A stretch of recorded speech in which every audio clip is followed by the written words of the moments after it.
Good morning. In today's headlines, a Connecticut jury orders InfoWars host Alex Jones to pay close to $1 billion. Meanwhile, Jones continues to frame the trial as a free speech case.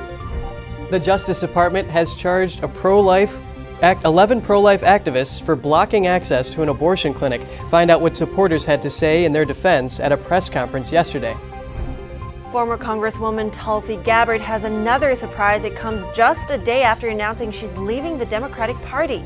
The Saudis say the Biden administration wanted them to postpone production cuts for a month. Is there a connection between that request and the upcoming midterms?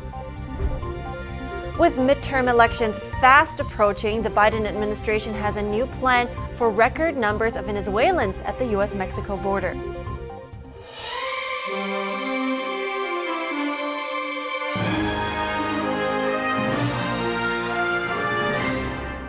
Good morning. Welcome to NTD. I'm Kevin Hogan.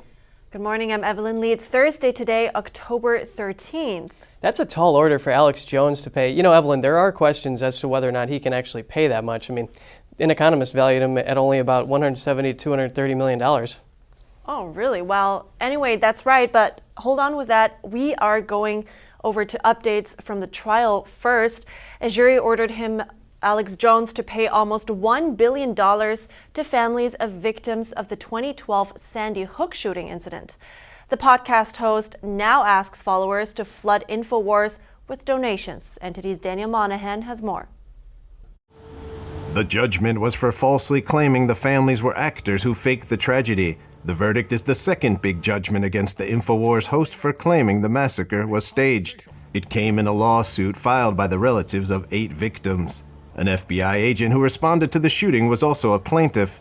Jones says he now believes the shooting was real, but he said in one of his shows that he had a right to publicly question whether it happened. They have used these families, and now they're coming after your free speech. Now they're coming after your right to listen to what you want and hear what you want. The trial was marked by weeks of emotional testimony from the families. They filled the galley each day and took turns recounting how Jones's podcasts about Sandy Hook compounded their grief. Jones had already been found liable. At issue was what damages the families of 8 Sandy Hook victims were entitled to after Jones profited for years on podcasts about the shooting. This drove traffic to his InfoWars website and boosted sales of its various products. Jones briefly threw the trial into chaos when he took the stand to rally against his critics and refused to apologize to the families. Parents of Sandy Hook victims reacted at a press conference. From a personal standpoint, what it does to me is it shows that the internet is not the wild, wild west, and that your actions have consequences. Nicole Hockley, whose daughter was killed in the Sandy Hook shooting, expressed her gratitude to the jury. This is sending the right message that people are good and that good does prevail. Jones vowed to appeal the Connecticut ruling and said his company's ongoing bankruptcy will protect InfoWars in the meantime. Daniel Monahan, NTD News. The Department of Justice charged 11 people in Tennessee last week for blocking access to an abortion clinic in 2021. Defendants and their supporters held a press conference on Wednesday. Here's NTD's Jeremy Sandberg with more on what they had to say. The Freedom of Access to Clinic Entrances, or FACE Act, makes it a federal crime to obstruct people from obtaining or providing reproductive health care services and also abortions. 87-year-old concentration camp survivor Eva Edel is one of the 11 pro-life activists being charged with violating it.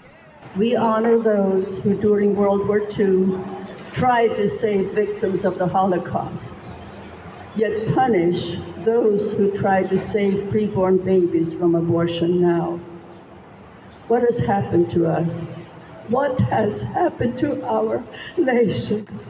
A federal grand jury also indicted 7 of the activists on charges of civil rights conspiracy. Supporters of the defendants feel the legal foundation behind the charges is outdated and wrong. Both the Supreme Court in June and the will of the people here in Tennessee have spoken on this matter. The Constitution does not confer a right to abortion. The FACE Act is built upon the premise that abortion is a constitutional and civil right, and that was never true. That was always wrong. It was a lawless decree. The Supreme Court even admitted it in its most recent opinion that it handed down on Roe v. Wade. So since that's the case, the FACE Act should essentially now be null and void. Civil rights law prohibits 2 or more people conspiring to injure, oppress, threaten, or intimidate any person of any right or privilege secured to them by the Constitution or laws of the United States. This is not about judicial prosecution. This is really about political persecution. Pastor Darren Stidd, Assistant Director of Operation Save America, sees the charges as an attack on faith. The federal government is weaponizing the FBI right now. The Biden administration is weaponizing the FBI since Roe versus Wade was overturned to attack as many pro-life Christians as he possibly can. And what we want to do is shine a light on that so the whole public sees it. And we got an election coming up in November. We praise God we live in a society that still has elections. So we want to draw as much attention to this coming up to that election as we possibly can. State Senator Mark Pody believes the charges are unconstitutional and that it's important to stand together.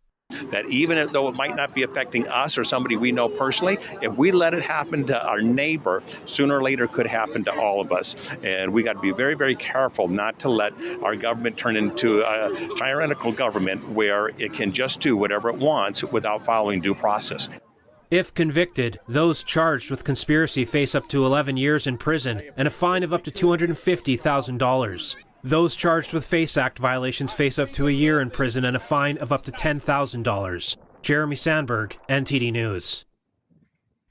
Some more news on former U.S. Representative Tulsi Gabbard. The former Democrat will campaign for a Republican U.S. Senate candidate before the midterms. The one-time presidential candidate announced Tuesday that she's leaving the Democratic Party. Gabbard says she can't remain in the Democratic Party that is, in her words, under the complete control of an elitist cabal of warmongers driven by cowardly wokeness. Trump-endorsed Dawn Bolduc announced yesterday that the former Hawaii Congresswoman will be stumping for him. Bolduc is a retired Army general that won the Hampshire Republican primary. He will face incumbent Senator Maggie Hassan in the general election. Here's what Gabbard had to say on her podcast Tuesday. Who divide us by racializing every issue and stoking anti-white racism. Who actively work to undermine our God-given freedoms that are enshrined in our Constitution. Who are hostile to people of faith and spirituality. Who demonize the police but protect criminals at the expense of law-abiding Americans, who believe in open borders, who weaponize the national security state to go after their political opponents, and above all, who are dragging us ever closer to nuclear war. She also endorsed Trump-backed Joe Kent. On Wednesday, Kent is running for a U.S. House seat in Washington state. Gabbard has not yet said if she will be joining another political party. Her announcement on Twitter reached over 8 million views in 2 days. And Saudi Arabia said today that the U.S. had urged the kingdom to postpone a decision by OPEC and its allies to cut oil production by a month. That would have been just before the upcoming midterm elections. The Saudi statement didn't specifically mention elections. However, it stated that the U.S. suggested the cuts be delayed by a month as opposed to being implemented at the October 5th meeting in Vienna. A month delay would have put them just before the November 8th elections, when they wouldn't have influenced prices at the pump. The elections are crucial to Democrats who have narrow majorities in Congress. The Saudis also criticized attempts to link the kingdom's decision to Russia's war in Ukraine. In other news, U.S. and Mexican officials have agreed to a plan to curb rising numbers of Venezuelans crossing the southern border that will enable the United States to expel Venezuelans to Mexico while also granting humanitarian access by air. The latest border scheme comes less than a month before the U.S. midterm elections. U.S. authorities will now begin managing access of Venezuelan migrants by air. It's similar to the approach the administration took toward Ukrainians earlier this year. They must apply, have a sponsor in the U.S., and undergo screening and vetting. There are also vaccination requirements, and those who cross the border unlawfully will be returned to Mexico. Meanwhile, the number of Venezuelans picked up at the U.S.-Mexico border has more than tripled since last year. The UN General Assembly voted on Wednesday to condemn Russia's attempted annexation of 4 Ukrainian regions. It demands that Moscow immediately reverse its actions. The vote in the 193-member world body was 143 to 5. 35 states estimated that, including China and India, it was the strongest support for the General Assembly in Ukraine and against Russia of the 4 resolutions since the start of the conflict on February 24th. Western nations engaged in intense behind-the-scenes lobbying ahead of the vote, while Russia's ally Syria warned against isolating Moscow. And coming up, homelessness is surging after many lost help from COVID programs. We speak to Sam Sembers, who is the founder of a nonprofit to end homelessness.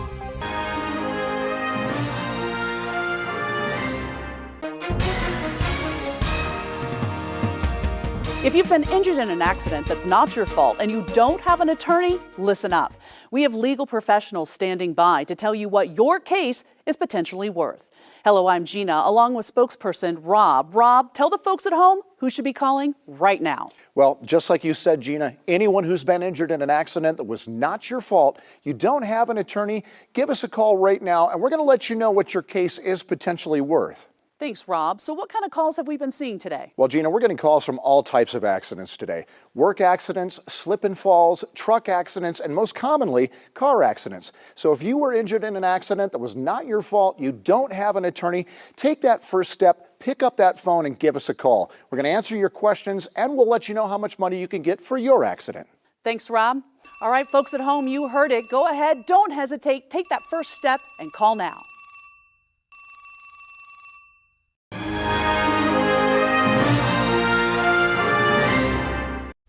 Welcome back. New York investigators have made the largest fentanyl bust in the city's history, exceeding last month's bust record. Officials said on Wednesday that they seized more than 300,000 rainbow-colored pills and more than 20 pounds of powder in a Bronx apartment. Together, they have a street value more than $9 million. 2 people have been charged. Last week, authorities seized 15,000 pills as part of an ongoing fentanyl trafficking operation. This followed last month's seizure of more than 15,000 fentanyl pills found in a Lego box. And now, with the end of housing programs and COVID help, cities across the U.S. are seeing a surge in homelessness. In California's capital, the number of homeless people jumped by 70% over 2 years. I spoke to the founder of a nonprofit organization to find out more. Joining me is Sam Sembers. He is the CEO and founder of Pathways Housing First. Good morning, Sam. Good morning. So AP did a city-by-city survey recently and found with the end of COVID help, especially, and also housing programs ending, there is a surge in homelessness now. So Sam, I want to know from you, how has it been for you in the organization? Have you guys gotten busier? The government had, the federal government especially, but also state, infused a great deal of money and was able to stem the, during the pandemic. But that federal support, emergency support, also stopped after the pandemic, so more people fell back into homelessness. There has always been in homelessness for at least the last 10 years, more people seeking services, seeking housing than there is housing available for them. So that pressure has always been there. It's just gotten worse. And I mean, it's quite well known that especially in states like California, it's been an issue for a long time. Now, how are you able to help areas like this? The way that homeless services help people who are homeless is, one, to try and get them connected to some service, to some benefits, or to some housing assistance. The real way that we can end homelessness in America is to invest a great deal of money, federal, state, municipal, especially federal, in the building of what we call affordable housing or public housing. And we are not doing that very well. There is not a national plan that we have consensus about in an affordable housing strategy. So we're kind of having emergency solutions or Band-Aid solutions, but we're not really ending homelessness very well. And can you please, give us a comparison between the short-term solutions that you are seeing right now versus, the long-term ones that you just touched on? Well, short-term solutions are a kind of a crisis solution. oh, let's get people out there and do some outreach and talk to homeless people, see what they want. We actually don't need to do that. We know that most homeless people need direct access to a place to live. Other short-term crisis solutions are, let's build shelters, and bring people into shelters until they can get their lives back together and get a job and get back into housing. So those are emergency solutions. Long-term solutions are to really invest in public housing and the building of public housing so that people who are either on disabilities or people who are working on minimum wage can afford to get into housing. Right now, there are many people in shelters that have minimum wage jobs, but because the real estate market is so expensive, you can have a full-time minimum wage job and still not be able to afford the first month's rent and the first month's security to get back into housing. We have had special initiatives, like initiatives for ending homelessness for veterans, because Congress has agreed that veterans are a worthy group and they have invested money for rent and services. And so now we have outreach teams that go and see who is homeless among, who are veterans among the homeless, and pick them and put them into housing with support. By doing this, we've ended veterans homelessness in the United States in 83 cities so far, and growing. Yeah, because a lot of people would argue that what you just mentioned, you categorize as a short-term solution, that let people get up on their feet first, and then let them find a job so they can get into housing. It's interesting that you see the exact opposite working better. So my question is, because last year I covered a story about Austin building the first 3D printed neighborhood to provide permanent housing for the homeless. Now, how far is that technology now, and what potential do you see in that? I think any kind of housing that produces housing quickly, would be tremendously effective. You mentioned Austin having the 3D technology to create housing quickly. In the city of Houston, and strangely, both of these are in Texas, which is not a city known for public benefits. But in the city of Houston, the mayor committed to a housing first approach 8 years ago, and the mayor that followed, both administrations stayed with this housing first approach. And Houston has reported housing 25,000 people using a housing first approach in the last 7 or 8 years. So clearly the solution to homelessness is housing, and some communities are doing it very well, and we're doing it very well for some population groups, but we're not doing it nationally. So thank you so much, Samson Barris with Pathways Housing First. We could soon get around in electric flying taxis. A Chinese company made its debut in Dubai yesterday to snatch a market share in the highly competitive e-flying market. The Xpeng X2, created by Xpeng Aero, looks like a larger version of a regular drone.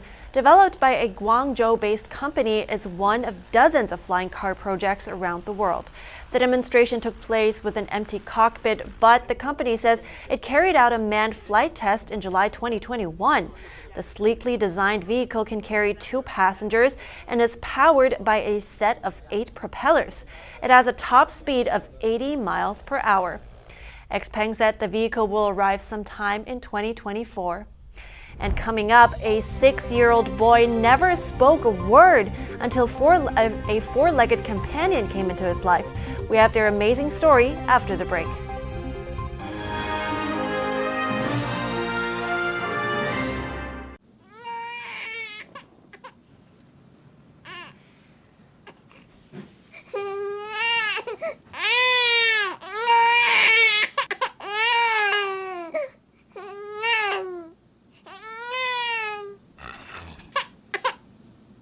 If you love them enough to suck the snot out of their nose at 4 a.m., then surely you'll check NHTSA.gov/the right seat to make sure they're in the right car seat. The lasting beauty of realistic oil painting. Brilliant, expressive, and inspirational. The 6th NTD International Figure Painting Competition. Guided by pure authenticity, beauty, and goodness. Invites you to join us on a journey back to traditional art. The Gold Award is $10,000. For more details, please visit oilpainting.ntdtv.com.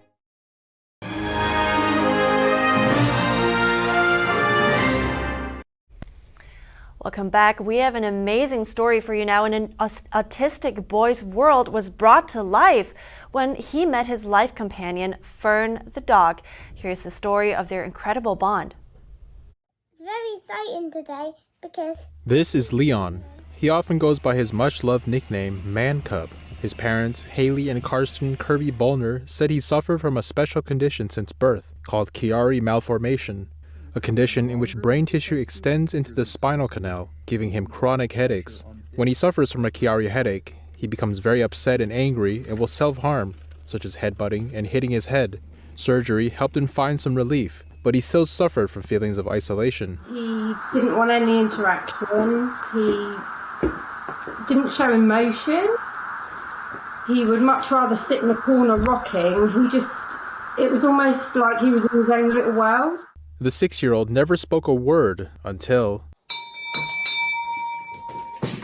Fern the dog came into the family in 2018. A once nonverbal child began to talk, and not just a little bit. The two formed a special bond right from the start. Straight away.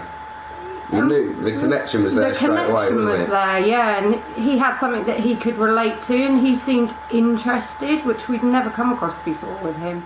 Fern would also have a calming effect during Man Cub's meltdowns, laying on him and applying deep, soothing pressure to ease his nerves. And she's also a great protector for Man Cub, not only during headbanging episodes. She puts his nappies in the bin, she brings his clothes, he takes his pajamas off. She loads the washing machine. She's just got all these jobs and tasks that she just lives for in the morning. She's just so excited to do them all. And not only that, Fern is trained to do certain things like locate Man Cub when he runs away. She can also predict a coming headache by her sense of smell and then warn Haley, who will give Man Cub his medication. Seeing how important Fern was to their son, his parents have raised over $40,000 to train 4 dogs for other children with special needs. And each dog is trained to suit the child's unique situation. How do they raise the money? I've made Harry Potter bags, scary Halloween bags, bookmarks, treat bags, and poo bags, and a sausage dog bag. Through another love of Man Cubs. Look it. Homemade embroidery. Chen-Chi Gao, NTD News. Oh, that dog Fern deserves a really special treat, and it really is incredible that she can detect his headaches in advance and get him his medication. Evelyn, service dogs are trained to sense distress and wake up veterans with PTSD who are having a nightmare. That's very interesting. And I actually really loved the ears that Leon had on. I don't know if you saw that, but that was very cute. But some experiments actually have also shown that dogs can smell cancer in patients' breath. So I just think it's mind-blowing what these animals can do that we as humans can't do. I mean, without special equipment, of course, but we cannot do. Yeah. And on to some other animal news. The National Forest Service has put out an unusual traffic warning for visitors to Utah. They want to warn visitors to Monte La Salle National Forest that it's the time of year when livestock are on the move. A forest ranger captured this video of a herd of sheep standing in the road near Price, close to the center of Utah. Rangers say it's possible to move forward when encountering a flock of sheep like this if you drive very, very slowly. And they say visitors to the National Forest should be extra sheepish about taking blind curves this time of year. Very funny. I see what you did there. I had to throw it in. Okay, so moving on, I bet you guys remember Fat Bear Week, the contest. Your favorite. Yes, it really was, because we have a winner. The champion is in Alaska. It's Bear 747, and he has been piling on the pounds to get him through winter. Looks like it's paid off because fans voted him the winner of the annual competition, and it's been intense because a voting scandal nearly cost him his title. There's a new Fat Bear Week champion at Alaska's Katmai National Park and Preserve. The annual competition starts when the park's bears congregate looking for a great big final meal before they head off to hibernation. Fans from around the world can vote for their favorite behemoth bear on explore.org. This year, Bear 747 not only ripped apart the salmon, but also the competition. Estimated to weigh around 1,400 pounds or more than 630 kilograms, experts say he is one of the biggest brown bears on the planet. The competition, though, was filled with some controversy in the semis when officials found thousands of unverified spam votes for another bear. But after that was clarified, 747 was cleared for landing and jiggled his way to the crown. Even though 747 is not one to fish for compliments, his online profile says he keeps his status by his size alone, not needing to turn aggressive, proving that nice bears don't always finish last. Man, aren't we glad they could resolve this issue and we found a rightful winner? Oh, yeah, absolutely. Don't want to lose sleep over it. And, it's too bad. My bracket just didn't pan out. Too bad. Dang it. Good luck next time.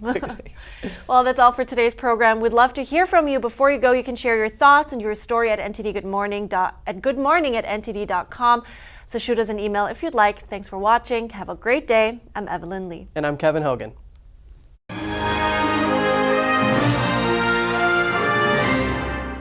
Thanks for watching us on YouTube. Did you know YouTube only keeps selective videos on its platform? So if you want to make sure you get the full picture, just subscribe to our newsletter. Go to newsletter.ntd.com and sign up. It's free.